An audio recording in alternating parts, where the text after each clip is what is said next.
Kristalino, David, Ozora. Surat syaraf David menunjuk kepala itu putus. Kemungkinan David untuk benar-benar sadar itu hanya 2%, Pak. Tapi ada satu hal yang masyarakat tuh nggak tahu, yaitu apa yang saya lakukan sehingga pada sebuah momentum itu David itu buka mata yang pertama di hari ke-7 itu hari Minggu berarti. Itu setelah Harusnya dari awal aku bisa jaga David untuk pergi. Harusnya aku tanya dia ada masalah sama siapa. di persidangan juga disampaikan bahwa dia mengalami kemunduran secara istilah dokter itu psikologi sosial, itu 8 tahun.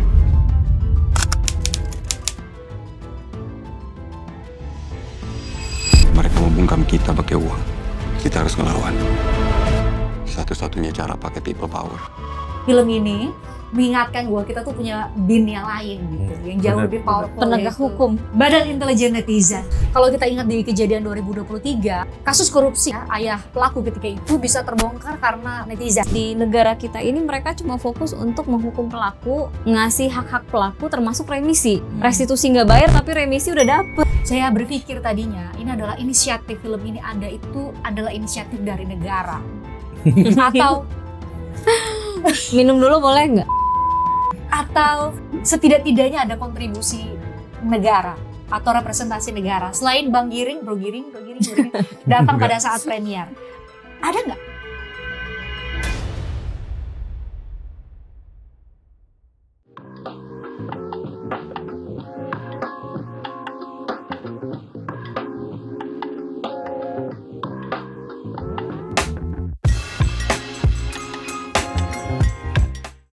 Saya senang sekali akhirnya ada film yang membawa optimisme. Optimisme dalam arti tidak membawa hal baik sebenarnya yang kita harapkan, tetapi menunjukkan bahwa modal sosial yang dimiliki oleh Indonesia, yaitu solidaritas itu ternyata nyata bisa mewujudkan keadilan bagi seorang yang ya kalau nggak viral sih mungkin nggak mendapatkan apa yang ia dapatkan saat ini. Saya sudah bersama dengan pengacara keluarga ketika itu ya, Melisandra ini dan juga Bang Jo ya yang menjadi yang menjadi salah satu bintangnya juga ada Melisa juga di situ ya. Mbak Melisa diperankan oleh Mbak Tika Bravani. Oke, Bang Jo. Tika Jericho. Tapi kayak lebih ganteng ini aslinya ya. Iya, banyak yang bilang begitu. Iya. Itu Dia geli sendiri. Iya. yang lain mirip. Mungkin peran saya itu yang paling fitnah abad ini ya. Enggak Yang lah. lain Ya kan? mirip, yang ini. Gantengan mana? Oh, tertekan ya. Gantengan mana coba? Ini semua udah nonton, kita semua udah nonton ya. Semua kita udah nonton. Terima kasih lo udah undang kita di premiere ya. Luar Sama-sama. biasa. Waktu itu kita ngobrol soal film ini sebenarnya saat kita ngobrol soal kasusnya Gus Yakut sebenarnya ya. Mbak Mel itu udah cerita kalau akan ada film. Nah, saya coba pastikan waktu itu gimana soal sisi hukumnya, bener nggak diangkat dengan dengan secara proporsional sisi hukumnya. Tapi kita sangat menikmati ya filmnya, nanti kita sampein ininya reviewnya. Jadi hari ini kita mau nanya soal sampai atau apa yang kemudian menjadi dasar, mungkin Mbak Mel atau Bang Jo bisa cerita akhirnya memutuskan untuk angkat ini ke film. Apa yang menjadi alasan paling utama? Ini kenapa layak untuk difilmkan? Jadi itu obrolan kan 2024 awalnya tuh, bulan April. Ciko tuh ngajak, ya kita sharing gitu lah. Ngobrol-ngobrol terus karena saat itu Ciko sama David kan deket banget. Pada saat itu David itu latihan fisik itu di gymnya Ciko Jericho.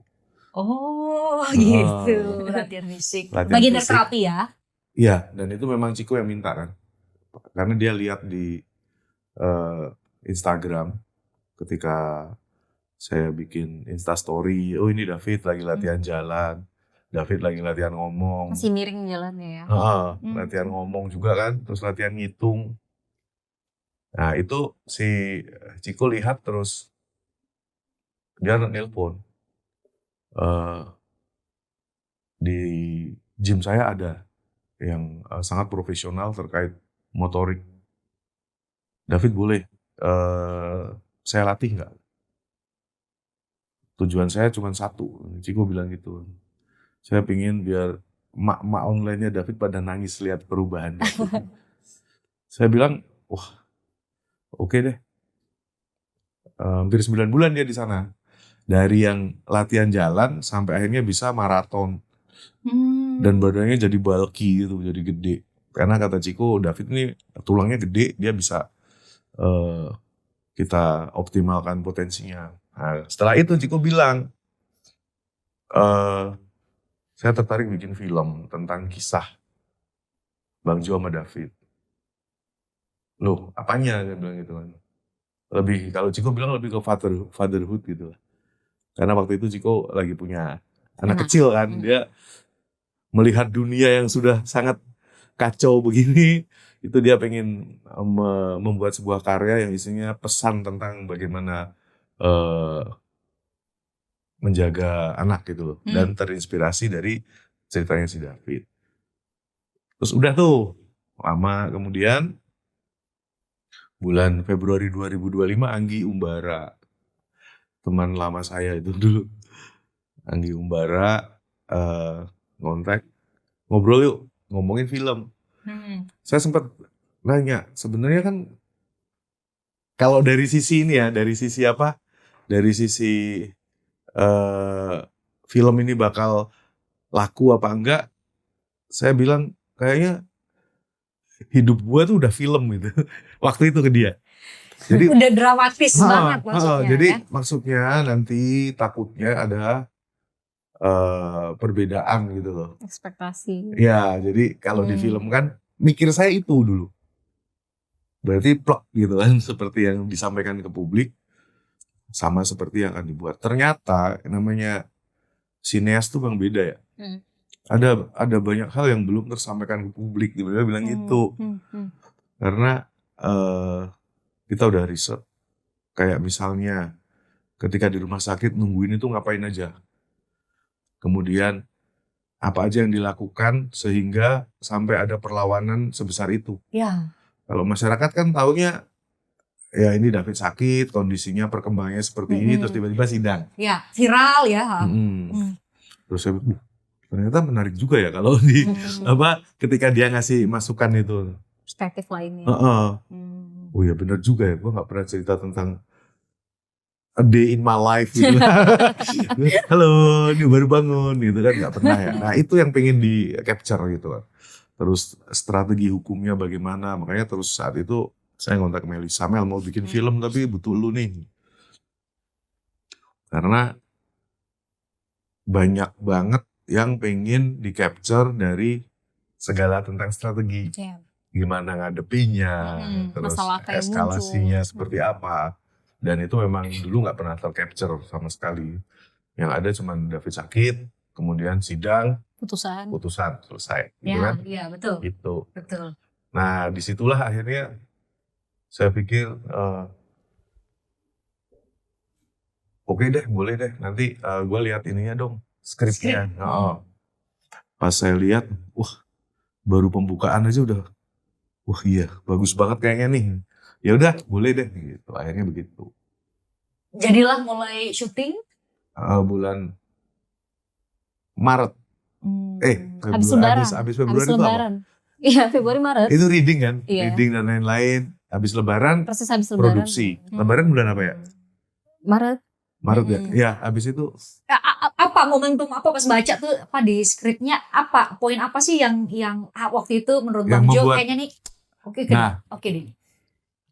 Jadi kan sebenarnya ya kalau perkembangan David dan lain-lain terkait medis itu kan saya selalu update kan. Jadi masyarakat tahu gitu. Tapi ada satu hal yang masyarakat tuh nggak tahu, yaitu apa yang saya lakukan sehingga pada sebuah momentum itu David itu buka mata yang pertama di hari ke-7 itu hari Minggu berarti itu setelah saya berdoa.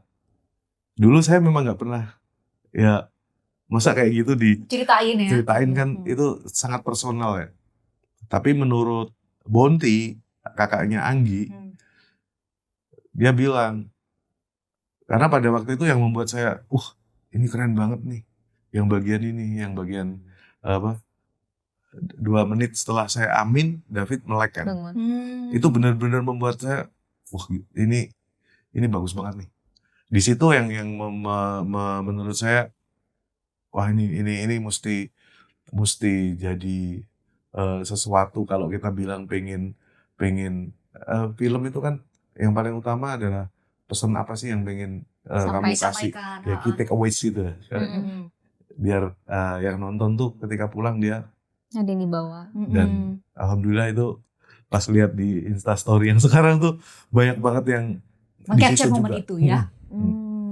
Oh itu ya. Itu kalau kita ini nggak tahu kita ya, karena waktu itu 2023 ya. Waktu itu saya masih aktif di salah satu stasiun televisi. Ini timnya juga yang ini ya. Kita capture dan kita bertemu di pengadilan bener Pengadilan. Bang Jo. Jadi kita hanya publik juga melalui media-media hanya bisa meng-capture apa yang perjuangan hukum ketika itu.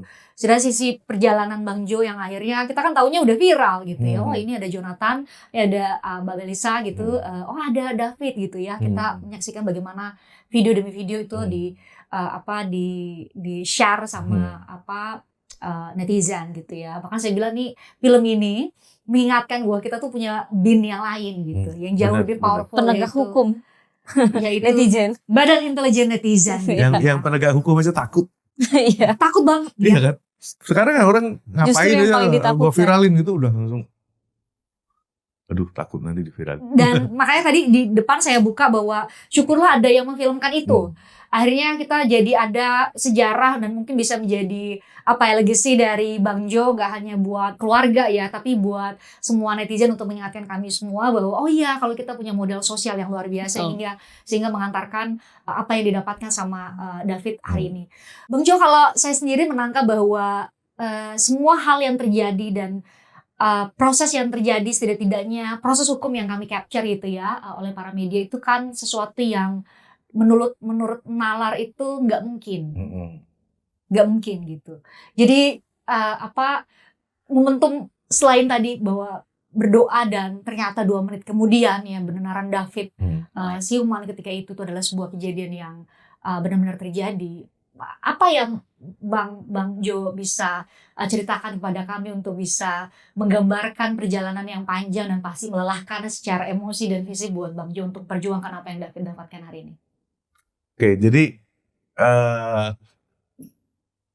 tentu saja ketika kita mendapat sebuah masalah besar, itu nomor 1 yang ingin kita lakukan tentu saja adalah memprofiling profiling masalah ini nih.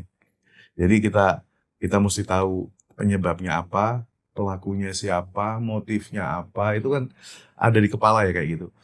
Dan tentu saja sebagai orang tua pengen ini ya membela anaknya kan gitu ya. Tapi pada saat yang sama ini anak saya juga butuh saya gitu.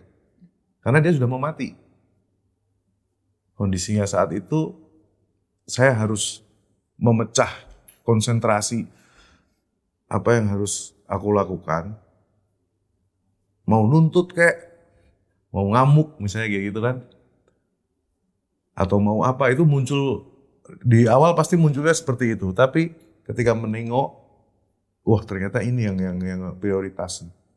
Yang prioritas harus aku dampingi yang ini nih. Karena pada saat itu, rumah sakit tidak tahu yang pertama ya. Rumah sakit nggak ngerti ini kenapa. Sakitnya apa? Sakitnya apa. Tidak ada tanda-tanda gegar otak. Tapi kok nggak sadar.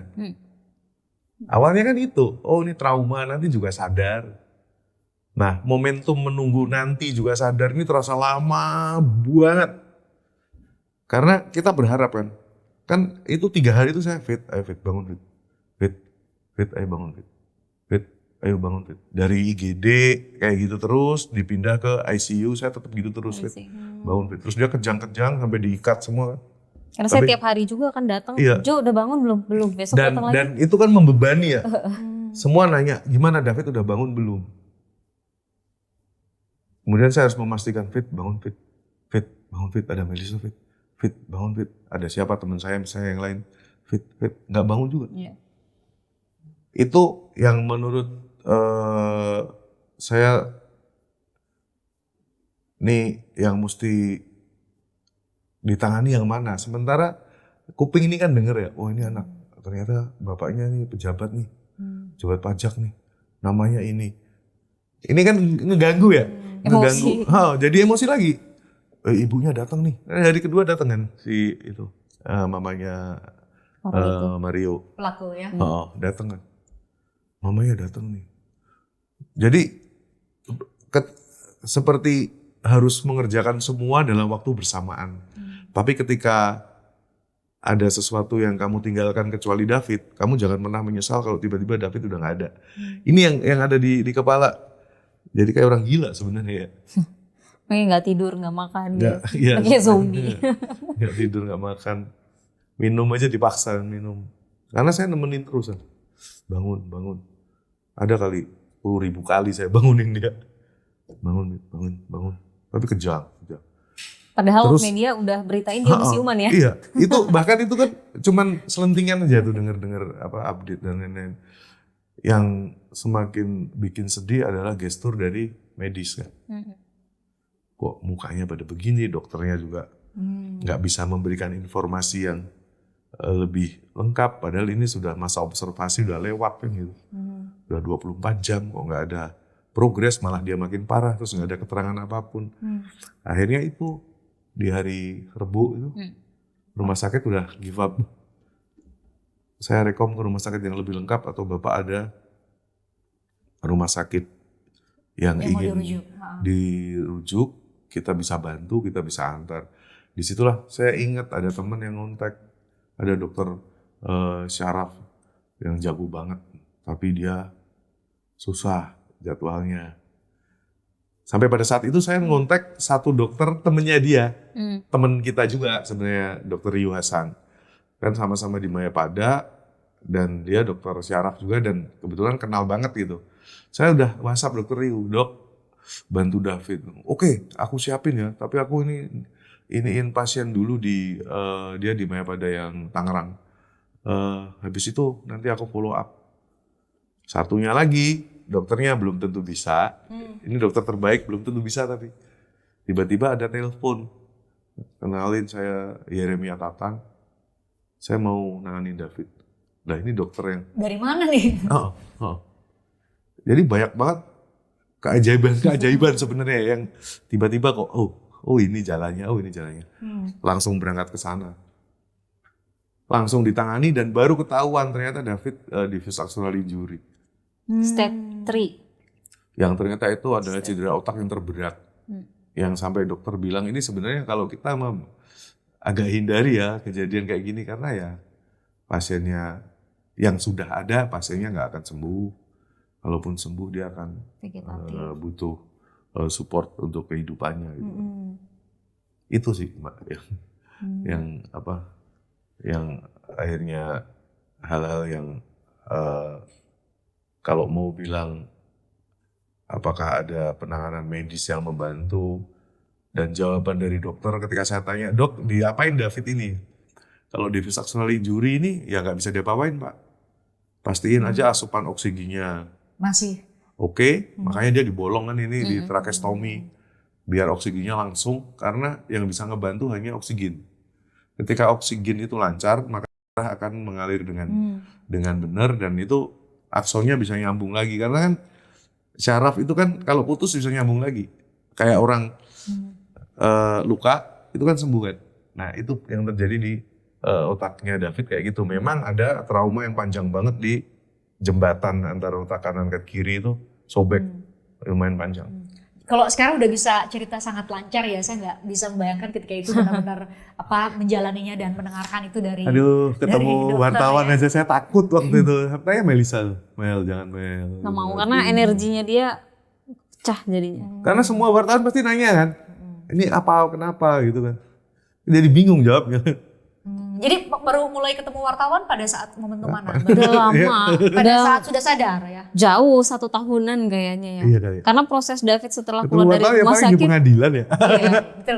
Setelah keluar dari rumah sakit kan banyak masih terapi, bicara, Kemarin sempat Ini boleh dari diminum ya? bisa Iya. keluar dari Itu rumah air sakit. beneran kok. Keluar dari rumah sakit, di rumah itu David sempat operasi lagi ya Jo, operasi tulang lagi, Iya, patah lagi. patah lagi sebenarnya.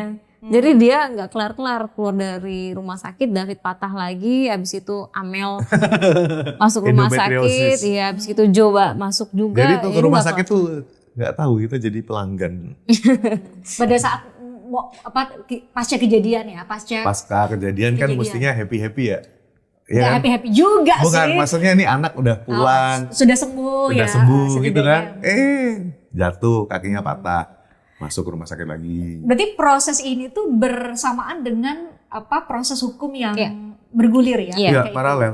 Paralel ya. Betul. Kalau kita kan mengcapture, kita nggak tahu cerita ini. Kita mengcapture pokoknya ada video viral ya, kita mengikuti David, perkembangan David itu melalui X ya, melalui media sosial Bang Jo gitu, ada video dan lain-lain.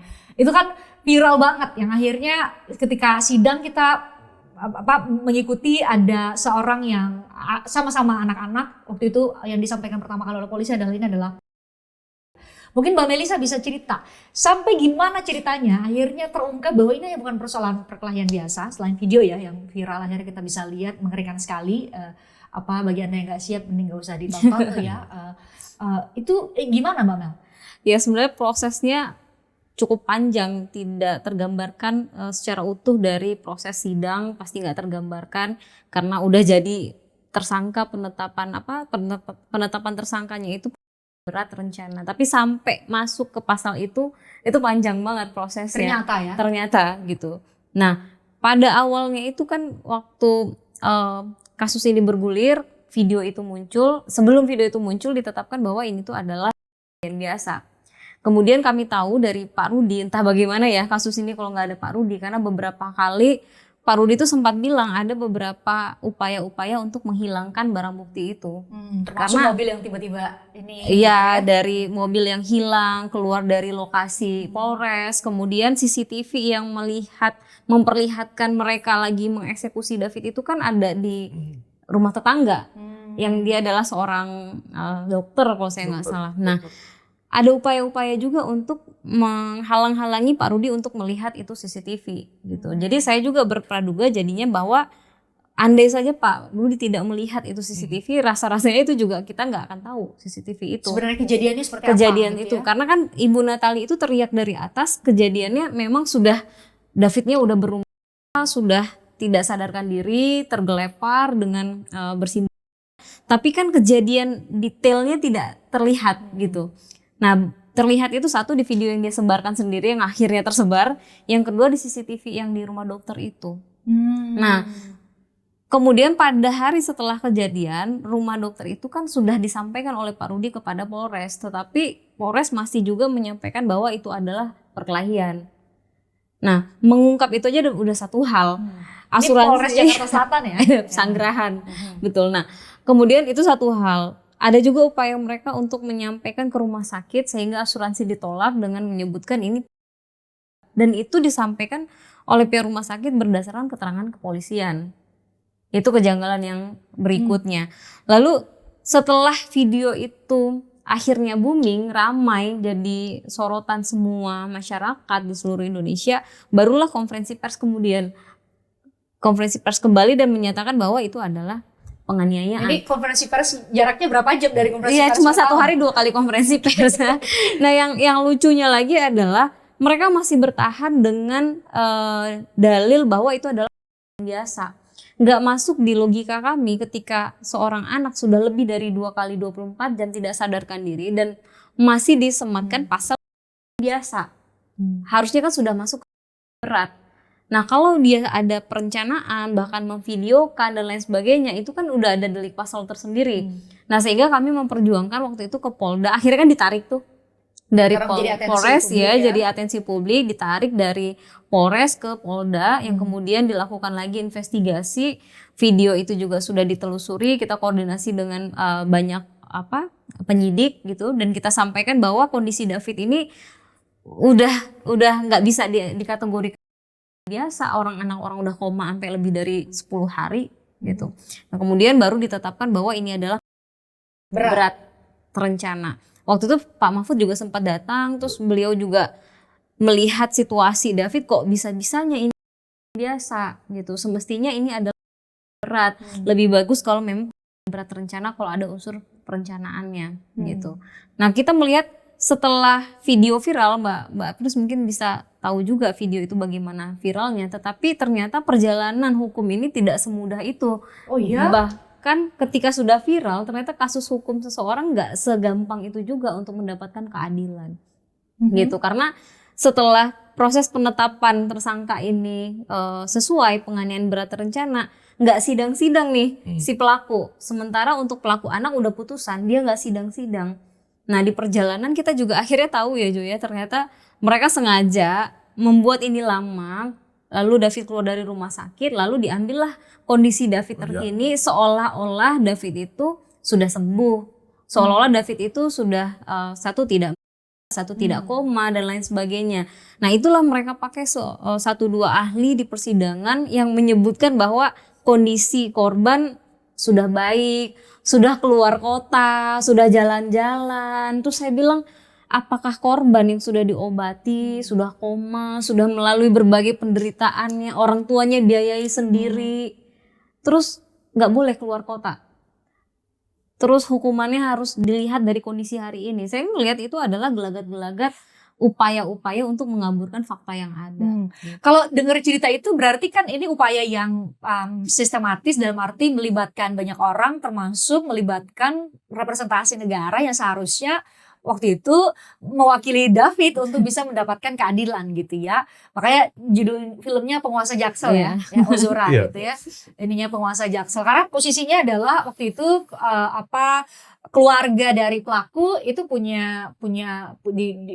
disebut punya pengaruh yang luar biasa sehingga Anda menduga ada intervensi terhadap proses peradilan. Betul, ada abuse power walaupun memang dari setiap tahapan, dari di kepolisian, dari di kejaksaan, dari di pengadilan, apalagi di persidangan ya Jo ya. Kita pertama kali ngelihat hakimnya, kita punya optimis ya. Kita menjadi optimis melihat oh ini hakimnya pasti akan baik gitu. Di setiap tahapan itu kita tidak semuanya ketemu oknum-oknum yang aneh-aneh gitu ya. Ada juga yang banyak membantu kita membuat perkara ini menjadi lebih terang. Waktu di Polda ada Bang Hengki, ada Pak Fadli, mereka mengupayakan segalanya untuk menunjukkan fakta itu adalah benar. Bahkan ketika waktu itu David ketika sadar lalu cerita soal adanya ancaman seperti yang kita lihat di handphonenya David gitu ya, beberapa kali dia dan beberapa kali juga alat bukti keluar dari Polres waktu itu kita menduga memang ada ancaman-ancaman itu. Lalu David cerita, wah dia mau segala macam warna di bidik di sebelah mana itu David cerita. Saya langsung telepon Bang Hengki, Bang tolong Bang ini David bilang ada, karena kan harusnya itu jadi sebuah delik lagi gitu menggunakan senjata. Lalu Bang Hengki dengan terbuka, oke, lu datang ke kantor, tonton semuanya dari A to Z. Gak mau dipotong-potong Bang, iya gak akan saya potong-potong, lihat sendiri. Saya datang ke sana dan melihat memang tidak terlihat seperti yang David ceritakan, tapi kita menduga bahwa itu ada di dalam mobil gitu. Itu kenapa mobil itu bolak-balik dibawa keluar. Kita kan tentu berharap dari penegak hukum kalau di jaksa kan JPU untuk menggali fakta itu. Karena sudah disebutkan berkali-kali ancaman-ancaman seperti itu di handphone. Tapi memang kita melihat tidak ada penggalian fakta yang komprehensif. Itu bikin Jo emosi, saya juga kok begini ya. Karena kan kalau dalam proses sidang kami sebagai pengacara kan nggak bisa ikut bersidang. Ya, ada jaksa yang udah ada jaksa yang merepresentasikan korban, kita ya cuma bisa memantau aja dengan penuh kegergetan gitu kan. Tapi upaya-upaya untuk mengawal kasus itu kan terus kita lakukan. Salah satunya ketika kita ngeliat prosesnya nggak sesuai nih, kita langsung bersurat ke Komja, kita bersurat ke KY, kita bersurat ke sana ke sini, kemudian kembali lagi ke tracknya, terus longgar lagi, kita tetap lakukan upaya-upaya itu. Termasuk yang paling luar biasa adalah LPSK ya, Lembaga Perlindungan Korban dan Saksi. David di cover stem cell-nya juga dari LPSK ya, Jo ya. Kemudian semua saksi seperti Bu Natali, Pak Rudi, termasuk Jo, itu semuanya didampingi setiap proses itu oleh LPSK. Nah, masyarakat itu tidak begitu paham ada loh institusi yang seperti LPSK ini yang kemudian memang adalah sebuah sanksi bagi pelaku kalau melakukan perbuatan penganiayaan ada restitusi yang dia harus ganti gitu, itu sebagai hukuman tambahan. Nah ada institusi yang menghitungkan itu namanya LPSK, sehingga nggak perlu lagi nih damai jalan-jalan damai di bawah tangan tuh nggak perlu, itu orang tetap bisa mengganti hak-hak dari korban gitu. Itu yang publik tidak banyak tahu dan orang berpikiran kalau damai ya udah selesai.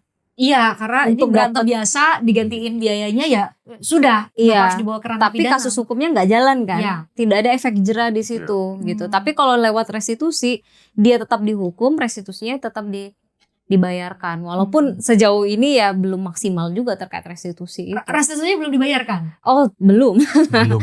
Ya, jadi diputus restitusinya berapa dihitung LPSK? Jadi dalam putusan itu disebutkan Mario ini dihukum 12 tahun. Itu sudah paling maksimal ya untuk kasus penganiayaan berat terencana. Kemudian ada restitusi sebesar 25 miliar. Pada saat itu kami sebagai tim hukum membuat surat juga. Kita bikin rapor merah, buku waktu itu yang diserahkan juga ke hakim. Di sana kami memintakan hak-hak anak korban. Karena Mbak Fris, di negara kita ini mereka cuma fokus untuk menghukum pelaku, ngasih hak-hak pelaku termasuk remisi. Restitusi nggak bayar tapi remisi udah dapet gitu kan. Tidak fokus kepada hak-hak korban. Nah, sehingga pada buku itu kami sampaikan bahwa semestinya kalau dia tidak bayar restitusi, dia ditambah hukuman atau dia tidak menerima hak-hak remisinya. Adil dong, seperti itu. Nah, tapi hakim menyebutkan bahwa untuk kondisi David tidak adil rasanya kalau restitusinya itu bisa digantikan dengan hukuman penjara. Jadi Karena harus ini dalam masa bentuk depan dia harus ganti secara material secara material. Nah, kalau di dalam putusan ini belum mengakomodir, bisa diajukan dalam bentuk gugatan perdata gitu. Nah, pada saat di buku itu kita mintakan juga Rubicon yang menjadi bukti itu tuh harusnya dilelang dong untuk menggantikan restitusi. kerugian yang di. Nah, satu-satunya yang terbayarkan dari restitusi yang 25 miliar itu ya hanya upaya paksa dari pelelangan Rubicon. Jadi tidak ada sedikit pun iktikat baik dari si pelaku ataupun keluarganya untuk menggantikan itu. Seperti yang mereka sebut ya, kami siap menggantikan bla bla. Faktanya ketika sidang kan orang tuanya langsung belaga miskin gitu. Kami makan dikasih tetangga gitu kan. Iya. Jadi yang seperti itu. Nah, sementara ada satu masa depan anak yang sudah berubah nih. Arahnya sudah berubah. Faktanya David sudah menjelma ya kalau gue bilangnya. Dari Awakening. Iya, dari David yang kita tahu dia punya cita-cita apa, karakternya anaknya pendiam, penyegan ya. Terus sosok abang yang baik. Sekarang dia malah jadi adik dari adiknya. Sekarang ini. Iya. Gitu. Oh iya, adik dari adiknya maksudnya secara mental ya. dia. Secara mental kan memang itu yang dampak dari trauma di Ya, kepalanya kan memang disampaikan juga sama dokter di persidangan, juga disampaikan bahwa dia mengalami kemunduran secara istilah dokter itu psikologi sosial. Ya. Itu 8 tahun Dari usianya. Dari usianya sebenarnya, sekarang. Iya. Kayak gitu. Jadi sudah berubah lah gitu. Nah, sehingga yang jadi pertanyaan kami sebenarnya adalah bagaimana putusan itu di mana jaksa penuntut umum ini kan sebagai pihak yang membela korban. Apakah tidak ada upaya-upaya lanjutan? Karena di jaksa sendiri pun sebenarnya kan ada pengacara jaksa ya untuk mengajukan tuntutan atau gugatan. Dan saat ini itu belum dilakukan. Sampai saat ini ya hanya Rubicon itu gitu. Dan kami kan dari kemarin menanti putusan ingkrah kasasi yang kemarin baru muncul salinan putusan. Setelah gua posting. Sekian lama. Setelah diposting. Bukan, jadi dia butuh yang muncul kan baru petikan ya. Petikan. Harus ada salinan ya. Ya dong. Itu kan nggak muncul tuh. Terus petikan itu saya buat minta bantuan netizen lagi kan. Iya. Saya posting di Instagram. Bin. Viral Badan Intelijen Netizen, banget. benar. 2 hari kemudian muncul. Langsung keluar. Langsung keluar. Salinannya di direktori putusan. Baru dia upload. Yang sebelumnya belum ada gitu. Jadi itu di Indonesia begitu. Iya ya, dan makanya pas waktu yang itu kan yang kasasi yang itu ya. ya Kalau yang untuk apa anak di bawah umur kan juga kasasinya ditolak ya. Iya. Dan makanya pas waktu mau rilis film ini, saya bilang ini ada koordinasi Mahkamah Agung ke sini supaya pengumumannya, karena itu press conference ya disampaikan oleh juru bicara. Itu jalan Tuhan sih, kayaknya. Intel-intelnya pasti, wah ini masyarakat udah berisik nih. Jangan sampai nanti kita kena gitu. Iya, akhirnya Iya. juga hampir bersamaan waktunya gitu. Jadi sebenarnya kan saya mencoba ya, saya tanya ke Mbak Melisa, seberapa besar porsi yang diberikan di film ini untuk bisa menjadi sarana edukasi kepada kami semua untuk setidaknya tadi mengingatkan kembali memori kolektif. Sengaja saya tanya di awal mengenai cerita, karena mungkin netizen udah banyak banget kasus-kasus yang viral, mungkin udah lupa lagi bahwa kita punya kekuatan yang sangat luar biasa, yaitu solidaritas yang menjadi modal kita bersama, ada yang akhirnya proses hukum itu jalan. Saya pribadi pernah pada saat proses hukum itu mewawancarai ayah dari pelaku ya, one on one interview ya, secara langsung. Tapi saya nggak tahu itu dijawab ke saya benar atau tidak, kan hanya Tuhan dan beliau yang tahu ya. Tapi waktu itu memang ada upaya dari keluarga untuk memberikan sejumlah uang mengganti biaya dan lain-lain. Enggak, kalau dia enggak ngomong uang gitu ya. Ngomongnya apa? Enggak ngomong uang. Dia yang pertama mamahnya datang, dia bilang kita mau membantu pengobatannya David semuanya. Dan saya sarankan untuk kita pindah ke rumah sakit di luar negeri. Itu dia datang sama kakaknya hari Selasa sore. Terus saya Berarti bilang, hari kedua ya? Hari kedua. Saya bilang, enggak, ini anak saya. Jadi ibu nggak punya hak untuk ngatur-ngatur. Ibu urusin anak ibu aja. Karena besok kita akan ketemu di pengadilan, saya bilang gitu kan. Jadi makasih sarannya, tapi saya nggak akan pakai. Karena semua terserah saya bilang gitu kan. Terus hari Kamis, David pindah itu Pak. Rebu. Datang lagi malam tuh, sebelum David pindah. Datang lagi ini siapa? Rafael Alun sama istrinya lagi. Oh, jadi Rafael Alun sempat datang ya? Datang. Oh. Rafael Alun datang.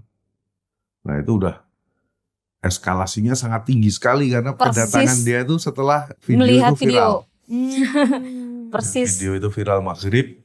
Rafael Alun datang sekitar jam 7. Saya berkeinginan untuk menyelesaikan ini semua, membiayai David. Sama jawabannya, kita selesaikan secara kekeluargaan. Nah di situ yang saya Emosi. bilang, kita bukan keluarga. Kita udah nangkap bahwa itu kan upaya-upaya untuk damai, tidak mau bertanggung jawab secara hukum, gitu. Dengan menawarkan bantuan tadi untuk pengobatan ya. Kan kayak gitu nggak perlu eksplisit, tapi kan Udah paham. Dengan narasi tadi secara kekeluargaan sih sebenarnya itu Dan itu kan dari awal, dari hari pertama yang orang suruhannya itu yang saya mencurigai kalau itu polisi. Waktu itu kan saya langsung teriakin ke dia, kamu anggota ya? Bukan pak. 3 orang dan dananya sama, cukurannya sama. Mungkin ke tukang cukur yang sama kan? Iya, nggak mungkin ini idol kan. Kalau idol nggak begini gayanya gitu kan. Ini langsung saya tembak, kamu aparat dari angkatan mana? Satuan apa? Siapa bosmu nggak gituin kan? Terus dipisah sama Pak Rudi, udah baju, udah. Sama Pak Rudi diusir. Datang lagi malam, itu kan kejadian sekitar jam 9 ya. Datang lagi malam sekitar jam 11. Orang yang sama? Orang yang sama tambah lagi orangnya. Yang modelnya sama juga? Lebih gondrong dikit. Mungkin karena dikoreksi ininya kali rambutnya dia makanya yang lain. Agak gondrong dikit, namanya Karel kalau nggak salah, dan itu memang pegawainya si Rafael Alun. Confirm itu. Yang di Rumah Wijaya kalau nggak salah. Terus itu sama. Kami perintah oleh Pak Rafael, keluarga dari pelaku gitu kan. Untuk kita membicarakan secara kekeluargaan. Kita pindah rumah sakitnya ke luar negeri. Hmm. Kok kan jadi suspicious gitu ya. Ini orangnya nggak tahu di mana, tiba-tiba ngajak ke luar negeri. Artinya dari pihak mereka sudah melihat kondisinya David kayak apa. Berarti Tahu. sudah menduga dong Iya separah dong, itu kan. iya ya. dong. Kenapa nggak ayo ke Rumah misalnya sakit ya, masih di misalnya Jakarta ya yang Jakarta yang keren mana gitu kan. Hmm. Langsung luar negeri, Hmm. langsung luar negeri. Karena udah Nggak- lihat videonya kali yang viral Enggak. itu. Videonya kan hari ketiga. Oh, itu baru Itu hari hari kedua, pertama. baru hari pertama ya. Pas Sudah ada David masuk. upaya-upaya Yang untuk Pas Anggota-anggota saya belum itu. tahu siapa nama pelakunya, kemudian kejadian sebenarnya seperti kejadiannya apa seperti ya. apa. Setelah itu tuh baru kejadian Hmm. asuransi ditolak. Nah, itu yang saya dongkol banget. Nggak bisa asuransi. Itu nggak mungkin David itu black card kok. Mm-mm. Dia bisa apapun. Nggak bisa, Pak. Saya pengen tahu dong kenapa. Karena ada satu klausul yang Diisi. tidak sesuai dengan penanggungan dari asuransi. Dibikin Itu? berkelahi. Kalau berkelahi kan asuransi Berkelahi. Saya Oh. tanya, siapa yang nulis ini? Ya tadi yang nganter. Siapa yang nganter? Pak Rudi. Bukan Pak Rudi. Pak Rudi nggak sempat kan dia masuk. Ada orang tadi. Siapa? Saya lihat. Pas saya lihat, wah, ada pangkatnya polisi. Saya bilang ke Mary Samuel, Hmm. terus ini tolong dibantu ini. Nah itu udah dirame pertama itu eskalasi pertama tuh. Terus masih lanjut. Pokoknya sepanjang proses itu ada aja. Terus Pak Rudi, saya tadi udah BAP. Saya sudah BAP, terus saya lihat mereka malah pada main gitar, nyanyi-nyanyi. Saya nanya, di mana Pak? Itu di ruangan kaca. Bukan ditahan. Bukan. Nah, udah dari situ naik lagi eskalasinya. Tolong ini di-note. Tolong semua ke sana. Protes. Kenapa ini pelaku tidak ditahan? Rame tuh ke sana kan teman-teman. Pada ke Polsek Pesanggerahan. Eskalasinya naik lagi. Gara-gara Pak Rudi cerita. Bahwa Tadi itu telepon sama bapaknya.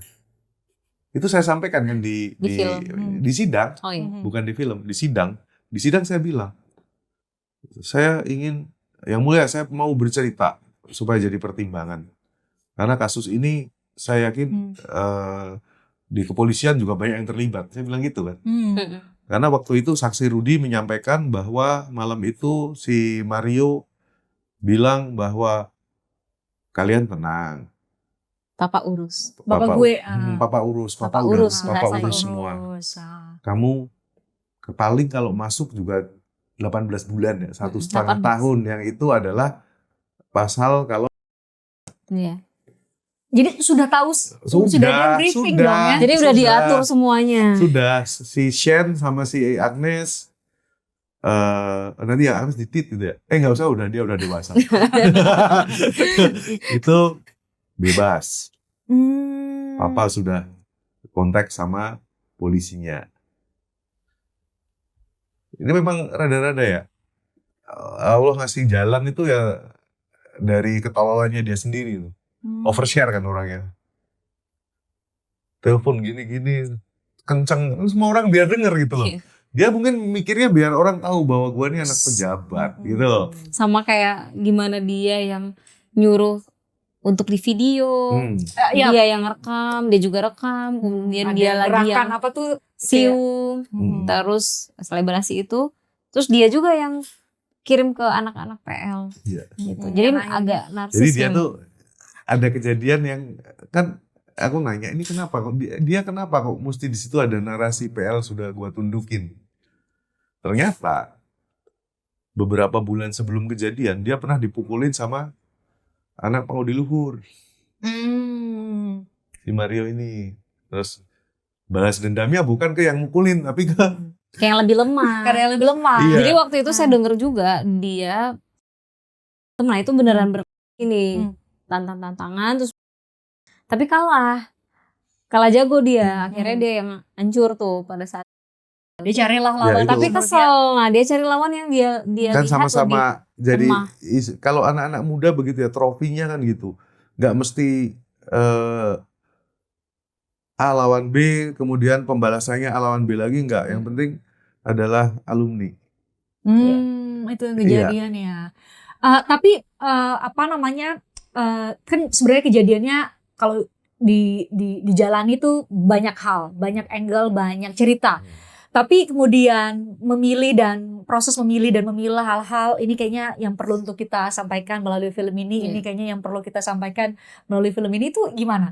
Mbak Melisa adalah eksekutif produser ya, Bang Jo produser. Jadi tentu ikut terlibat dalam penentuan ini kontennya nih. Ini angle yang mana dari sekian banyak kejadian yang begitu mengharu biru tuh, ini kayaknya ini yang kita masukin, ini enggak. Itu gimana prosesnya? Kalau itu kan, gue udah bilang sama Melisa, Mel, kita ini kan bukan orang film dan nggak ngerti ya. Gue bilang ke Melisa waktu sebelum reading itu, biar yang tahu aja yang ngerjain.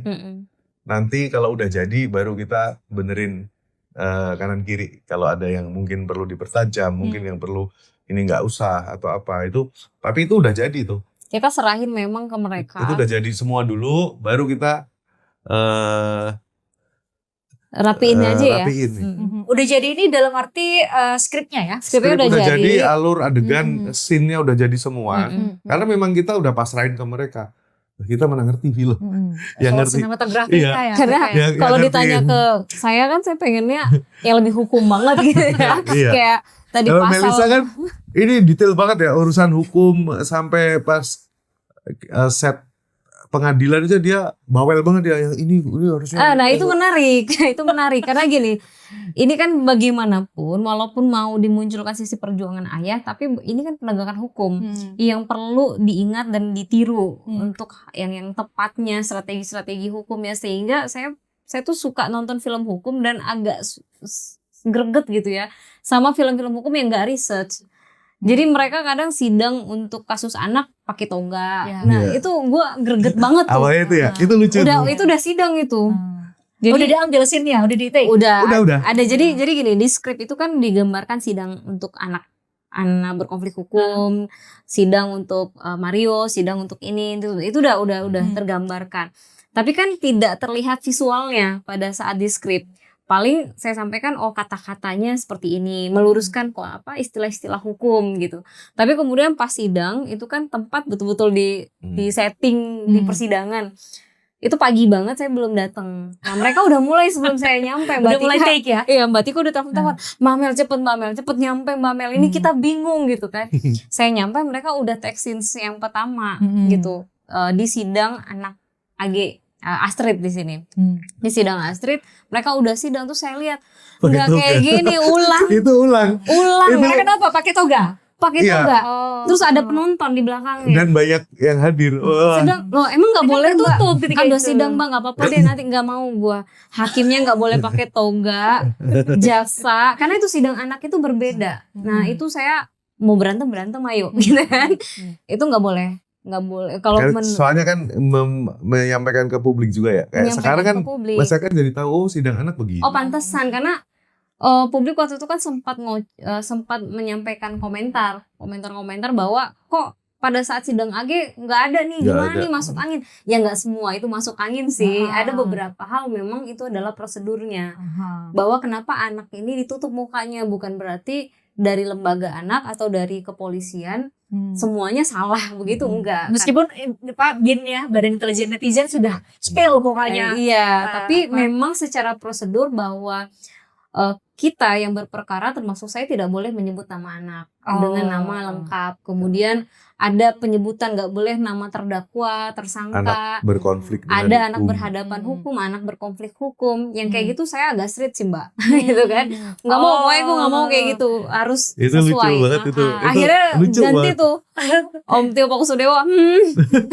Sebel Kan banget. dia yang jadi hakim ya. Kayaknya jadi hakim kan. Apa sih ini istilah Apa banyak sih betul ini? ya.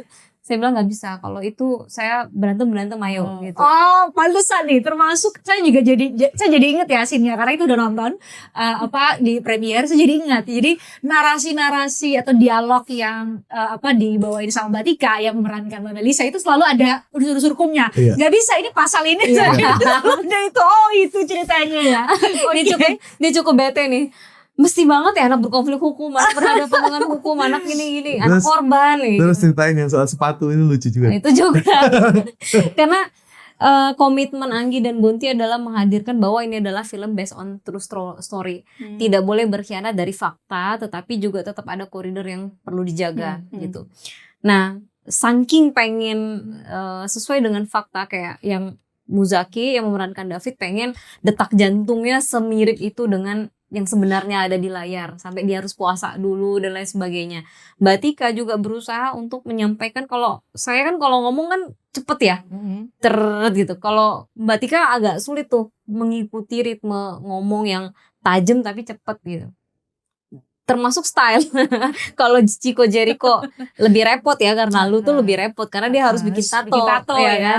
Tapi kalau Mbak Tika lebih repotnya ngikutin stylenya saya karena satu nggak pernah pakai heels. Nggak yang cewek banget gitu ya. Jadi kalau dia tiba-tiba datang loh, kok pakai heels ganti, gue pakai cats. Seru gitu. Terus ya kayak gitu. Mereka semua total sekali dalam memerankan peran ini. Kayak Mbak Tika dia berulang kali bertanya kayak gimana sih psikologis pada saat mendampingi kasus David. Mbak Mel pernah nangis nggak sih? Kalau Mbak Tika itu kita cerita dikit dia nangis ya Jo. Iya. Mereka semua itu kayak hatinya gampang tersayat gitu. Mbak Tika berkali-kali nangis. Saya bilang kayaknya kalau gua tuh jarang nangis ya. Gak pernah nangis. Susah nangis karena terlalu sering mendampingi kasus kayak gini. Gua tuh baru nangis pada saat datang ke rumah, ke sekolahnya David Jo. Ke sekolahnya David pada saat itu kita lagi berdoa bersama bulan puasa, terus masuk ke kelasnya David, terus baca satu tulisan tangannya David yang dia bilang gini, kalau nggak punya ibu paling enggak jangan nyusahin bapak, jangan ngecewain Ya atau itu jangan tulisan yang itu yang ada di film tuh. Iya. Itu asli tuh. Itu asli. Itu gue langsung nangis sih itu. Karena David segitu dewasanya ya gitu, memahami situasi dia seperti apa. Kalau nggak punya mama jangan kecewain papa. Ya, kalau nggak punya mama jangan kecewain papa. Kayaknya gue satu-satunya nangis di situ. Di situ karena kalau yang lain ya mohon maklum gitu ya. Udah anaknya intel, suka dari kecil tinggal di kantor polisi. Terus berhadapan dengan kasus-kasus kayak gini emang bikin hati agak sedikit batu gitu. Ya, tapi itu sih saya bilang tadi Pak bahwa ternyata saya baru menyadari kalau dari cerita ini ternyata semua dialog-dialognya tuh ada unsur-unsurnya. Jadi misalnya kayak siapa yang buat catatan ini menurut itu ada ya nanti nonton makanya ya. Iya, jadi sangat hukum dekat. juga nonton dong. Sangat dekat. Ini tontonan wajib menurut saya untuk para pendidik karena sekarang ini di sekolah-sekolah tingkat perundungan luar biasa gila sampai bikin anak banyak. Terus banyak yang setiap hari Mbak Fris banyak banget yang DM ke saya itu mengadu soal perbuatan terhadap anaknya. Yang lebih repot kalau pelakunya adalah anak juga. Itu kayak dikompromis oleh semua pihak, terutama oleh pihak sekolah. Damain aja. Padahal ini udah kebangetan. Ujung-ujungnya suka mengalah itu adalah korban, bukan pelaku. Pelaku justru paling banter cuma disuruh pindah. Nah, ini yang menjadi pertanyaan saya Bang Jo sama Mbak Mel.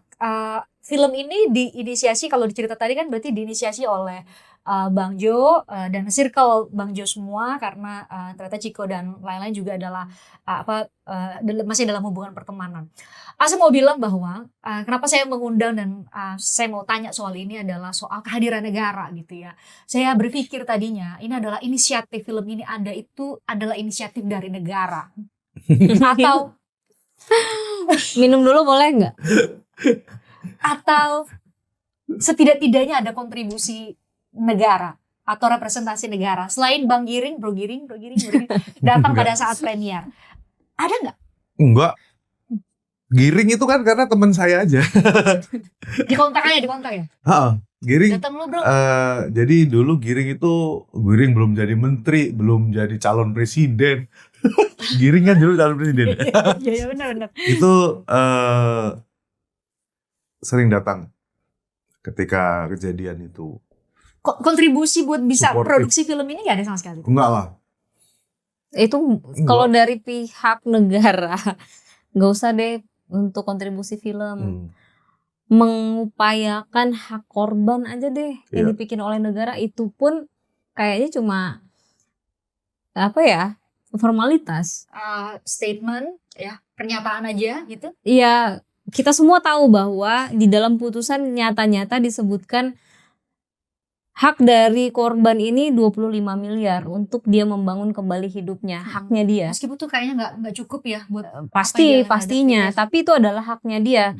Negara yang merepresentasikan korban ini melakukan apa untuk mendapatkan itu? Padahal negara punya banyak instrumen untuk menggapai, dibandingkan kami sebagai pengacara keluarga gitu ya. Di jaksa dia punya pengacara, kemudian ada LPSK, kemudian ada komisi 3 di DPR.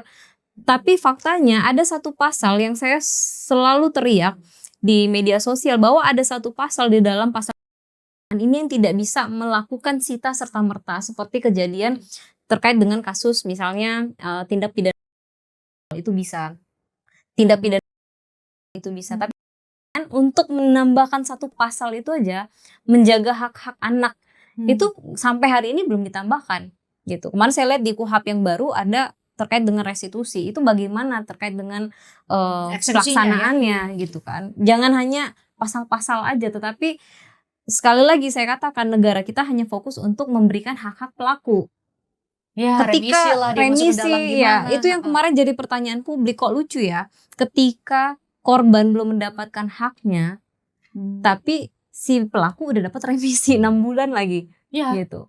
Dari 12 tahun itu dia bisa paling cuma berapa tahun sih dihukumnya. Tetapi hak korban sampai detik ini tidak ada upaya. Padahal kami sudah sampaikan kepada jaksa, ayo dong kita duduk bersama. Seperti apa nih? Karena ketika sidang kan yang mendampingi korban ini kan adalah kalian. Jangan dibenturkan bahwa oh ini nggak ada pasalnya, kami juga punya kewenangan. Terus apa? Gitu. Kita punya kementerian dan lain sebagainya, itu selalu apa? David ini hanya satu dari sekian banyak korban anak yang tidak mendapatkan keadilan. Untuk kasus seviral David aja segini ya. Segini. Kita bisa bayangkan, Jo notice punya. banget ketika kita dampingin kasus David, banyak banget kasus-kasus serupa yang wah nasibnya luar biasa. Andai kita bisa ya Jo ya, kita bisa bantu semuanya gitu. Sehingga yang paling kecil dari kami adalah membuatkan film ini untuk membangun api harapan bagi masyarakat, menjadi semangat baru bahwa Bin tadi kita punya modal sosial yang luar biasa. Jo sampaikan kalau suara kita terlalu kecil, volumenya kita gedein, pasti keadilan itu kita peroleh. Walaupun jalannya pasti sakit, lelah, menyakitkan gitu ya, itu pasti akan panjang sekali. Ini berarti kita menanti lagi ya suara dari netizen. Karena kalau kita ingat di kejadian 2023, kasus korupsi ya ayah pelaku ketika itu bisa terbongkar karena netizen. Saya ngobrol dengan Deputi Pencegahan KPK ketika itu ya, agak intens untuk bicara. Kan sebenarnya KPK sendiri, penyidik KPK sendiri itu menemukan aset-aset yang dimiliki oleh ayah pelaku ketika itu ya dari netizen dulu gitu. Ini kosannya di Jakarta Selatan punya Pak Apel juga, ini dari restoran restoran semua. Jadi makanya saya bilang badan intelijen netizen ya, karena mereka jauh lebih mengungguli aparat penegak hukum kita gitu ya dibanding dengan ya KPK ketika itulah. Akhirnya terungkap lah nih. Nah, kalau itu yang menjadi alasan Mbak Mel, yang menjadi alasan karena sekarang itu sedang menjalani hukuman mengenai tindak pidana korupsinya. Saya nggak tahu sampai TPU atau enggak ya sebelum enggak sih itu. Karena ketika itu ada dugaan ada TPPU juga, berhenti tapi ya biasanya nggak bersamaan. Itu yang menjadi alasan belum dipenuhinya salah satu hal yang seharusnya menjadi bagian dari keadilan yang seharusnya dimiliki sama atau didapat oleh David, yaitu restitusi gitu. Ini nggak tergerak penegak hukum gitu ya? Waktu itu sempat loh kita audiensi bersama sebelum putusan. Sebelum putusan. Oh iya, berarti 2023 juga ya? Iya, jadi sebelum putusan, Jo masih sibuk dengan pengobatan David. Ada saya, ada LPSK, termasuk KPK, ada KPAI, ada kepolisian, jaksa. Kita semua ngumpul. Saya lupa waktu itu di mana ya, LPSK kalau saya nggak salah. pada saat itu kita sudah sampaikan kepada KPK karena alasan dari keluarga ini tidak mau bayar restitusi, katanya semua hartanya disita. Dibekukan, ya. Tapi kemudian belakangan kan kita tahu setelah putusan dikembaliin gitu kan. Apakah tidak bisa KPK memberikan akses kepada kami untuk tahu harta-hartanya di mana-dimananya untuk kita mengajukan permohonan kepada hakim untuk itu diserahkan gitu sebagai upaya paksa, karena kita sangat yakin andaikan itu kita dapat, kita mungkin bisa memperoleh lebih dari Rubicon sebagai hak dari David. Tetapi faktanya kita nggak mendapatkan list itu sama sekali, baik dari KPK ataupun dari jaksa. Sehingga kita kayak berjuang sendiri gitu. Nah, belum lagi dengan kondisi pengobatan David dan lain sebagainya, Joe pasti masih fokus ke sana. Joe sendiri di awal-awal pengajuan restitusi nggak pernah setuju. Dia sama sekali nggak pernah setuju, haram buat dia gitu kan. Tetapi kan saya sampaikan di film itu juga tergambarkan ya, bagaimana saya menyampaikan ke Joe ini bukan hak lu, bukan lu yang ini haknya David dan itu hukuman bagi orang ini gitu. Bahwa saya ingin masyarakat tahu jangan lagi mau damai di bawah tangan, menormalisasi itu sehingga pelaku-pelaku ini hanya pindah tempat aja nih melakukan kekerasan. Dari sini dia bisa bayar, karena kan yang sebelum-sebelumnya selalu begitu. Pindah lagi, dia gebukin anak orang lagi, lalu dia bayar, begitu terus. Padahal ini orang bisa dihukum dan dia tetap bayar. Gitu. Itu yang ingin saya tunjukkan ke publik, ada loh LPSK, ada loh restitusi. Walaupun pada saat itu Bang Hotman pun juga kayak ngapain sih ngajuin segitu, nggak akan dikabulkan, udah langsung gugat aja di pengadilan. Saya bilang tar dulu Bang, kalau digugat di pengadilan di perdata pasti pidananya jadi lemah. Padahal saya mau ini orang hukumannya maksimal dan dia tetap membayar restitusi. Cukup debat waktu itu sama Bang Hotman di hot room ya waktu itu. Saya sampaikan nggak bisa. Saya masih optimis restitusi ini akan tinggi dan ini adalah restitusi tertinggi sepanjang sejarah di Indonesia. 25 miliar. Walaupun sejauh ini kita memang harus masih terima itu baru di atas kertas gitu. Tapi setidaknya sudah pernah kita upayakan dan itulah yang paling maksimal. Sekarang pertanyaannya bagaimana peran negara nih? Iya. Gitu. Nah itu makanya saya pikir bagaimana peran negara ini di film ini berarti bisa jadi ada kontribusi dari negara nih. Enggak, kita Enggak, berharap negara tersentil aja. Negara itu udah banyak kerjaan. Udah banyak kerjaan, masa dia mau ngerjain dirinya sendiri dengan bikin film? Enggak. Ya setidak-tidaknya maksudnya saya pikir memfasilitasi atau dalam bentuk apa sebenarnya nggak ada sama sekali. Enggak. Memang kita nggak ada, ya Mbak tau lah yang namanya Bontia sama Anggi itu orang yang sangat idealis banget. Dia pengen bikin karya, bahkan di karya itu pun ada soundtrack yang dari band yang sangat idealis juga. Ya, dan pada saat premier mereka tampil ya. Dan itu band yang sangat idealis juga. Karena memang seperti yang tadi disampaikan Melissa, justru film ini yang utamanya adalah kita pengen menyampaikan ke masyarakat bahwa ini adalah momentum. Dengan segala kemudahan digital ini saatnya kita kohesi sosialnya kita bangun lagi gitu kan. Kemudian yang kedua yaitu nyentil negara. Karena di situ ada kan yang lambang negara hadir terus menjanjikan akan nanti biar kita yang menanggung dan di akhir film ada nggak itu? Ada nggak? Nggak ada. Itu kan fakta. Kejadian sebenarnya memang begitu. Jadi pada saat itu ya karena kemarahan publik akhirnya beberapa pejabat harus datang kemudian ngademin gitu ya.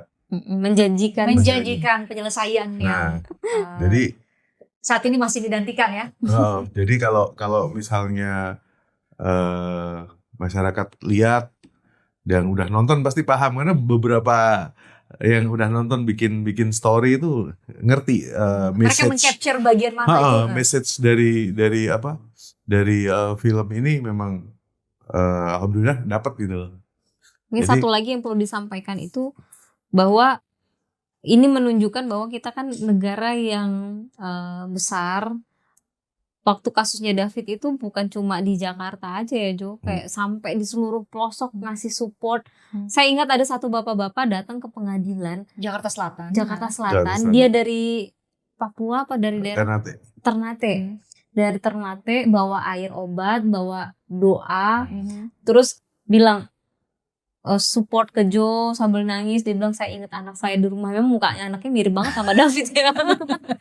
Ya, yang mukanya kayak David banyak banget ya. Banyak banget. Itu maksud Muzaki saya. juga mirip. Betul. Terus Ya, saya case pernah utamanya saya pernah naik gokar ke pengadilan. Ngasih Dia gue beng-beng cerita gitu Jo titipan dari gokar ngasih beng-beng. Ini orang nggak tahu.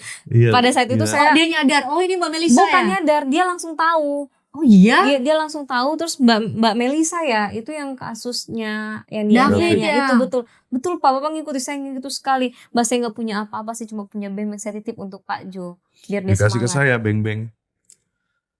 Jadi dia tahu ini lagi sidang biar saya nggak lapar gitu. Hmm. Tapi Dikasih. segitunya ya, maksudnya Iya. berguna banget ya. Itu. Sampai apapun yang mereka miliki, mereka mau Oh, membantu dan banyak banget. berkontribusi. Saya tuh Itu. sampai Sayangnya nggak negara ya.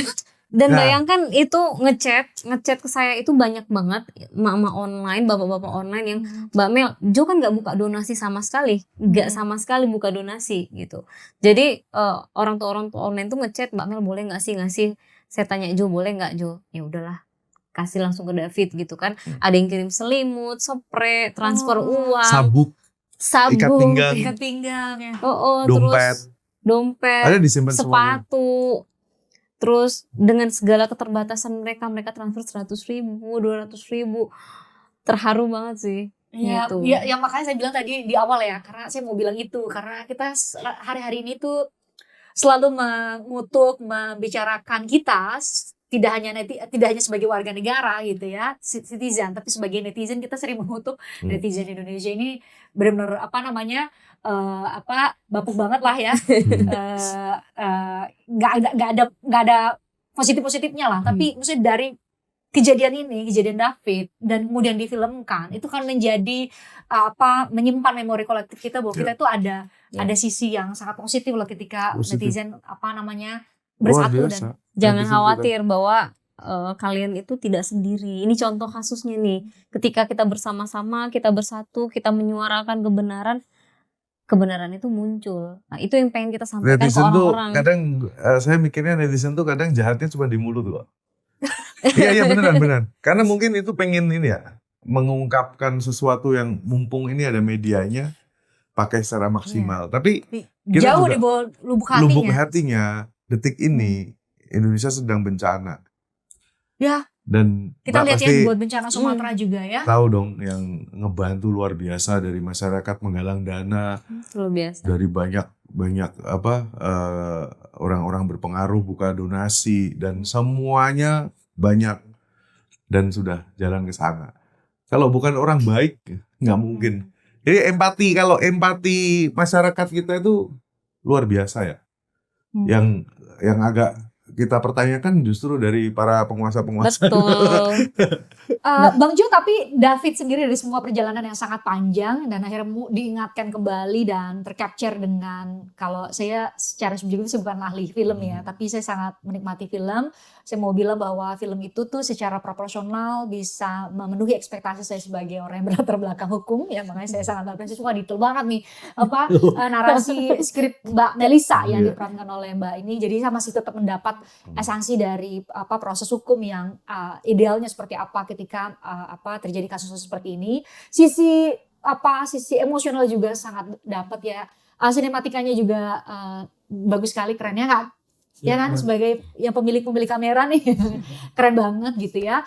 Tapi David sendiri tuh melihat dan menonton secara utuh bahwa ini ceritanya kayak gini itu di momentum mana? Udah ada preview sebelumnya sebelum kami premier atau saat dia nonton bareng kami itu? Perdana itu. Premier. Oh iya? Awalnya si Bounty sama Anggi itu nggak mau David nggak usah nonton ya. Nggak usah diajak ke dalam Nggak usah bioskop. diajak ke bioskop ya. Terus saat itu saya bilang David yang sekarang itu bukan seperti David yang sedang barusan sembuh seperti di film. David yang sekarang tuh yang sudah berdamai dengan dirinya sendiri. Kemudian saya kasih lihat medsosnya dia kan. Nih lihat nih medsosnya. Baru dia jadi sudah takut kan, Anggi sama Bonti takut nanti ke-trigger atau apa Trauma gitu. kembali gitu ya. Pas dia lihat David sudah bisa berdamai dengan dirinya sendiri dan menjadikan diri sendiri sebagai bahan olok-olok. Kocak lagi sih dia. Dia sudah bisa Menertawakan dirinya Kesedihannya. sendiri. Nah, setelah itu mereka lihat, baru mereka, wah ya sudah nggak apa-apa biar nonton. Pas premier dia nonton, tapi ada satu sesi yang dia akhirnya nggak kuat ya. Enggak, kan duduk di samping gue ya. Hmm. Di momentum Joe di rumah sakit, terus dia belum sadar itu, tahu-tahu di sebelah gue kenapa ada yang sesenggukan, lihat samping, Mamel aku nggak kuat gitu. Yaudah deh keluar, kenapa kamu nangis? Kok bapak kasihan ya, ternyata bapak sampai sakit. Jadi dia nggak pernah membayangkan apa yang dilalui oleh bapaknya sepanjang dia koma itu, gitu. Terus udah tuh kita keluar ya Jo, sempat keluar, udah bersihin air mata segala macam. Saya mau masuk nih, mau tak tinggalin dia di luar. Terus Jo mau panggil Jo untuk nyamperin David. Davidnya bilang, Mbak Mel aku ikut lagi ke dalam. Dia tetap penasaran. Iya sebenarnya. jangan Fit, udah kamu nggak sanggup, udah tenang-tenang aja dulu di sini. Enggak, aku ikut lagi ke dalam. Walaupun nggak lama keluar lagi. Kayak gitu terus. Justru pada saat penggambaran dia mendapatkan kasus dia biasa aja, fine aja Biasa. ya. Karena dia pertama dia sudah nonton itu berkali-kali. Dia udah nonton berkali-kali video itu. Yang viral itu ya. Iya, jadi itu bukan yang perdana buat dia. Dia sudah berdamai dan dia nggak ngerasain apa-apa. Karena dulu saya ingat banget waktu Joe bilang, kamu jangan marah, jangan emosi, jangan dendam, biar bapak aja. Gitu. Jadi dia memang sudah belajar melepaskan emosi dan dendam itu terhadap si pelaku. Sehingga buat dia udah jadi lelucon, walaupun dia pernah bilang, aku pengen juga loh dikenal sebagai sosok yang David artis kek, David apa kek gitu kan. Jangan David yang mana, David yang jadi deep down dia sebenarnya memang masih recovery, berjuang untuk mentalnya, walaupun karena usia emosionalnya dia turun. Jadi emang lebih banyak kocaknya, dia lebih banyak nggak pakai mikir. Kalau lagi ada maunya, Mbak Mel yang mulia minta uang dong gitu kan, dia dengan bisa santainya begitu. Ya. Tapi kalau ya untuk usia-usia kayak dia kan semestinya nggak begitu ya gitu. Jauh lebih dewasa seharusnya. Kalau lagi bad mood dia bisa yang bad mood banget. Jadi memang lagi masih recovery. Kalau saya bilang seperti yang dokter Tata bilang, diffuse axonal injury itu memang prosesnya panjang sekali. Dia belum sembuh 100%. Makanya dinotis juga sama para penonton ya Jo ya. Kondisi situasinya David, mentalnya David. Waktu nonton ya begitu. Setelah nonton utuh, lihat adegannya, bapaknya ternyata sedih ini ya. Gitu Bikin ya. konten dong. Bikin Itu, konten. iya kaget tuh. Terharu loh gue itu. Jadi tiba-tiba itu sehari setelah premier ya, itu dia bikin konten, hari ini gue lagi di kantor bokap gue gitu kan kontennya. Dan gue tuh gak nyangka ternyata pas gue koma itu bokap kayak gitu ya. Sakit-sakitan, sesayang Nih itu. sekarang gue mau iniin bokap gue. Tiba-tiba dia, itu saya lagi rapat tuh, tiba-tiba masuk. Tapi kalau temen-temen udah apal tingkahnya David tuh kayak gitu. Masuk terus langsung naruh kamera handphone gitu. Terus dia ngomong kan. Kagok lagi. Pak aku tuh gak nyangka ternyata dulu ketika aku di rumah sakit itu bapak sampai segitu ya. Sampai sakit juga demi aku. Terus meluk tiba-tiba. Kaget kan, kenapa nih anak nih? Karena mereka tidak pernah se-sweet itu sih. Pada saat itu saya langsung ngomong sama Anggi sama Bonti, makasih ya filmnya. Barusan gue dipeluk sama David nih, karena dia bilang dia melihat hal yang nggak dia lihat selama dia koma. Ya. Dia pikir apa? Dia ngelihat dipikir aku cuman kirain bapak ya gitu, main X, nonton YouTube, nunggu sampai nungguin dia. Jadi dia mikirnya gitu. Tapi ya saya bersyukur banget gitu, karena saya sempat takut kan waktu itu. Gak bisa ngebayangin gimana rasanya jadi David saat itu yang kejang-kejang. Terus saya sampai tanya ke dokter Tatang, dok kalau orang koma tuh ngerasain sakit gak sih? Dokter Tatang jelasin, enggak. Koma itu kayak orang tidur Pak, dia gak ngerasain apa-apa. Oh ya udah, walaupun saya sedih banget lihat kondisinya yang dia bisa aja lewat kapanpun, tapi saat itu saya langsung alhamdulillah dia nggak sakit. Bang Jo, dengan kehidupan yang dijalani oleh David dan juga bersama dengan Bang Jo dan keluarga itu kan berarti ada sesuatu yang kondisi yang sudah tidak sama lagi Iya. dibanding dengan sebelum kejadian gitu ya. Jadi kalau ditanya ke Bang Jo, bentuk keadilan yang sepenuhnya seadil-adilnya bagi Bang Jo dan David itu apa sekarang? Kalau saat ini ya, kalau beberapa hari lalu mungkin saya masih bilang bahwa kalau mau adil ya Mario Dendi juga harus koma. Itu kalau mau adil. Tapi kalau untuk saat ini,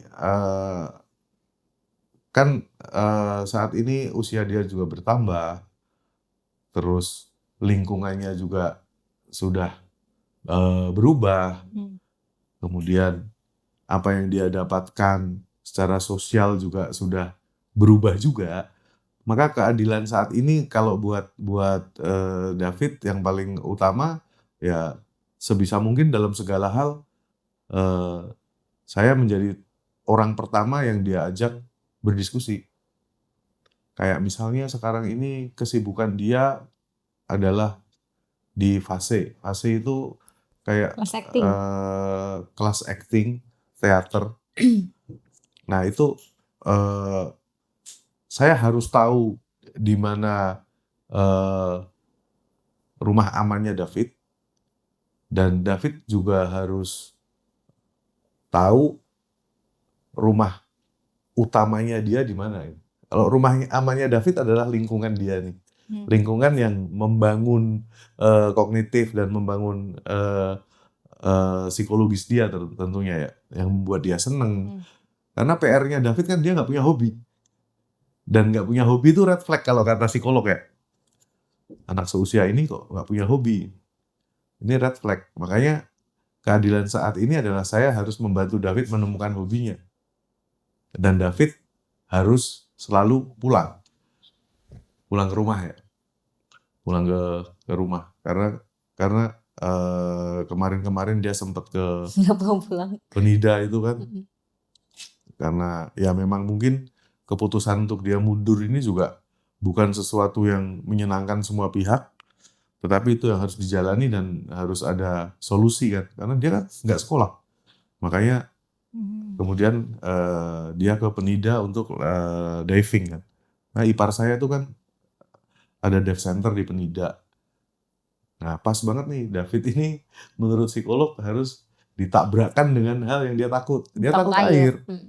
David ini takut air, mimpinya selalu tsunami lah, banjir, apa takut dia, karena nggak bisa renang.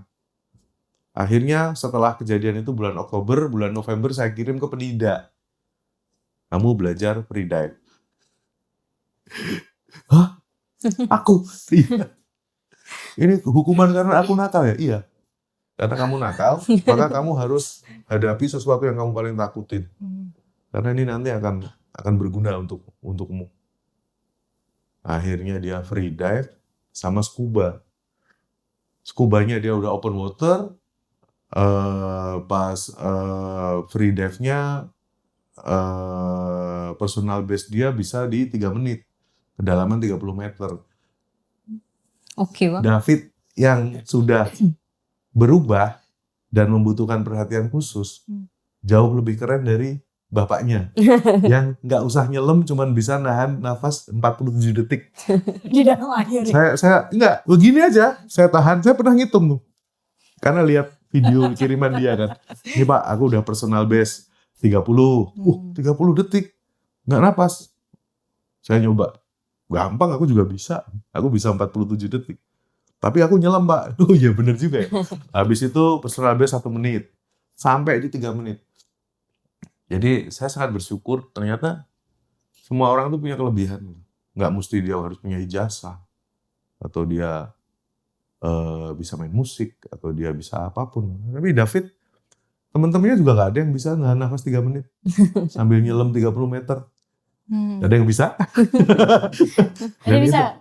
Gua bisa lah. Dan itu membuat Gua saya kan anak pulau. optimis gitu bahwa semua anak ini punya Ya, potensi.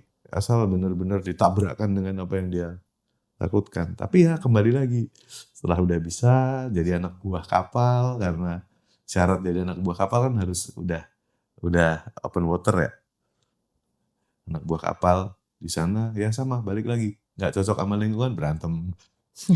Akhirnya bulan Maret Pindah. pulang. Ke Jakarta. Memang harus dikontrol. Jadi hidup Mas saya Lut. sekarang ini adalah mungkin bedanya ya. Kalau biasanya seorang tua itu bisa melihat anak yang lulus SMP, lulus SMA, kuliah. Ntar lagi kuliah. Kalau saya nggak apa? Memang udah saya nggak akan berpikir ke situ gitu. Saya nggak akan berpikir kamu harus punya ijazah. Saya cukup kamu harus tahu bahwa dunia ini berputar dengan aturannya. Kalau kamu nabrak aturan dunia, kamu dapat namanya konsekuensi. Kan udah terbukti. Jadi lu beradaptasi. Ketika Iya. anak berubah, orang tua juga perlu Iya. berubah. Tapi dengan mendengar jawaban Bang Jo atas pertanyaan, kan saya coba untuk mengkonkretkan sebenarnya kan rasa keadilan tuh abstrak ya, dan hanya mungkin bisa dijawab oleh korban sendiri gitu. Makanya saya coba nanya ke Bang Jo. Tapi ketika mendengar jawaban Bang Jo itu sepertinya saya menangkap, Mbak Melisa bisa kasih pendapat. Saya menangkap Bang Jo sudah tidak mengharapkan pihak luar untuk bisa memenuhi rasa keadilan itu sendiri gitu. Betul sudah berdamai dengan keadaan dan ini hanya urusan gue sama anak gue ya. Dan itulah bentuk keadilan. Itu Bang Jo nggak bisa memisahkan itu atau melihat itu sebagai bentuk keputusasaan gitu? Enggak dong. Justru saya ingin memberikan David sesuatu yang dia nggak dapat. Contohnya begini ya. Saat ini David yang segede itu dengan pemahaman dan penalaran yang 8 tahun ke belakang, itu adalah saatnya saya ngajarin dia tentang sebuah cita-cita. Yang mana itu dia nggak punya. Oh ya? Cita-citanya Amel, tanya Melisa. Bingung. Dulu cita-citanya apa? Jelas. Mau kuliah broadcasting, komunikasi gitu. Sekarang apa? Pinter-pinter juga jadi apa? Terakhir bilang jadi pengacara sih. Jadi pengacara karena duitnya banyak gitu kan. Iya. Mau jadi apa? Pengacara. Kenapa? Karena duitnya banyak. Karena lihat Melisa gitu kan. Nah saat ini justru gambarnya gini loh. Saat ini aku sedang mendidik bayiku yang sudah sebesar itu gitu. Tentang sebuah konsekuensi, tentang sebuah tanggung jawab yang nantinya akan nih cita-citamu itu ini loh. Itu yang sedang saya lakukan. Jadi saya malah balik lagi ke masa lalu. Bukan malah putus asa nggak. Kalau putus asa mah nggak usah diikhtiarkan apa-apa. Kalau putus asa mah ya udah yang penting lu sekolah. Besok dapat ijazah. Terus ijazahnya buat apa gitu. Nah sekarang justru mulai yang paling dasar banget. Komitmen, ya kan? Tanggung jawab. Integritas, tanggung jawab, Empati. konsekuensi.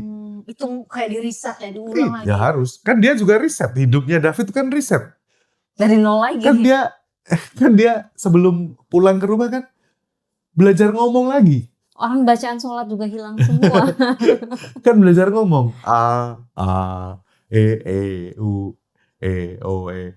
Belajar itu Bicara. terus terapi wicara namanya ya. Terapi wicara, terapi kognitif, Otot. kemudian Motorik ya. motorik. Motorik. Jadi dia benar-benar kayak bayi yang baru belajar berjalan, tapi bentuknya udah gede gitu. Kayak gitu. Ya kan nggak mungkin. Kadang-kadang saya mikir ini David yang udah gede apa yang masih bocah ya. Ini juga kadang-kadang bikin saya gila gitu. Tapi kalau ini kamu pas bocah apa pas gede ya? Karena kadang-kadang dia dewasa banget kan. Tiba-tiba dia ngomong, kapan ya aku bisa support Olive? Olive itu adiknya. Bentar lagi dia lulus. Minimal aku cari-cariin kampus lah. Nanti bantu Tumben dia. banget ya. Iya, Iya bisa. iya. Bisa seperti itu. Terus beberapa jam kemudian udah berubah lagi. Mbak Melisa kan kalau ditanya ke Bang Jo sepertinya mau geser kemanapun sepertinya fokus Bang Jo Iya. adalah saat ini hidupnya adalah buat David dan hanya David dan keluarga gitu ya. Mbak Melisa berada dekat sekali dengan dan mengikuti semua proses ini, tetapi juga punya hal lain untuk bisa saya harapkan melihat kasus yang dihadapi oleh David Ozora ini dari helikopter view dan dari perspektif seharusnya bagaimana hukum kita, negara kita bisa memenuhi rasa keadilan buat mereka. Nah kalau pertanyaan yang sama saya kasih ke Mbak Melisa, bentuk keadilan yang paling konkret seharusnya didapatkan oleh seorang Ozora hari ini, itu apa? Saya melihat banyak publik menaruh harapan kepada kasusnya David. Dengan viralnya, dengan masifnya dukungan publik, sehingga ketika restitusi yang sudah nyata-nyata ditulis atau dicantumkan oleh majelis hakim agar dipenuhi oleh pelaku sebanyak 25 miliar, maka publik juga berharap itu terrealisasi dong, bukan hanya menang di atas kertas. Karena apa? Publik akan berpikir, kalau untuk kasus sudah sebesar ini tetapi tidak ada keadilan bagi korban, apalagi buat kami. Jadi ini bukan lagi tentang Davidnya, bukan lagi tentang Jonathannya, bukan lagi cuma kasus Mario Dandy-nya, tetapi ini kepercayaan publik. Indonesia punya yang namanya LPSK, ada yang namanya restitusi, ada yang namanya hak-hak korban. Bahkan kalau di dalam undang-undang itu ketika pelaku tidak bisa memenuhi keadilan bagi korban, negara wajib untuk membayarkan senilai berapa gitu. Apakah sudah masuk peran negara untuk melakukan itu? Kan nggak ada sampai sekarang. Nah ini yang saya khawatirkan, publik jadi tidak percaya bahwa hukum kita dengan cara yang betul yang sudah diamanatkan oleh undang-undang melalui LPSK dan lain sebagainya ini hanya sebagai formalitas belaka. Sehingga orang akan melihat ya udah kalau gitu, kalau memang mereka menjadi korban kita terima aja deh uang damainya. Ini pelaku akan semakin lama akan semakin berekskalasi menjadi monster-monster luar biasa yang saat ini kasus menghancurkan perundungan banyak sekali ya. banyak sekali. Kenapa tidak pernah selesai? Karena apa? Karena tidak pernah tuntas pemberian hak-hak korban yang membuat jera para pelaku ini gitu. Banyak pelaku nggak terlalu takut dengan penjara. Mereka bisa aja ya tanda kutip di penjara seperti apa. Tetapi mereka kalau dimiskinkan atau mereka wajib mengganti pihak ketiga itu adalah keluarganya. Tambah lagi kita tahu mereka adalah orang yang mampu, yang waktu itu berkuar-kuar mau bertanggung jawab. Kan semestinya negara hadir untuk memastikan hak korban terpenuhi, bukan hanya hak pelaku mendapatkan remisi. Harusnya negara malu dong memberikan remisi kepada pelaku penganiayaan terhadap anak yang belum membayarkan restitusi ini. Tetapi bagaimana hari ini? Itu yang saya bilang, ini yang menjadi beban adalah kepercayaan publik terhadap sistem hukum kita. Pantesan ini salah satu yang restitusi itu ditulisnya di bagian akhir di Belum pengadilannya. terbayar. Belum terbayarkan gede-gede yang saya aja yang tadinya menikmati kan, oh ya bener juga nih, ini belum ternyata belum Besok kita ditulis ganti kalau udah masuknya. dibayar. Iya. Itu memang misinya Anggi kan itu. Iya. Gue Memang bikin dia- lah. Iya. Film ini buat tagih hutang ya, Iya, ya belum dibayarkan sampai sekarang. ini sekalian Iya. buat nagih utang aja gitu. Thank you ya Bang Jo, thank you ya Thank Mbak you, Melisa Mbak ya. Chris. Buat Anda juga nonton, sudah tayang di bioskop itu sudah nonton duluan ya premiernya. Sampai jumpa.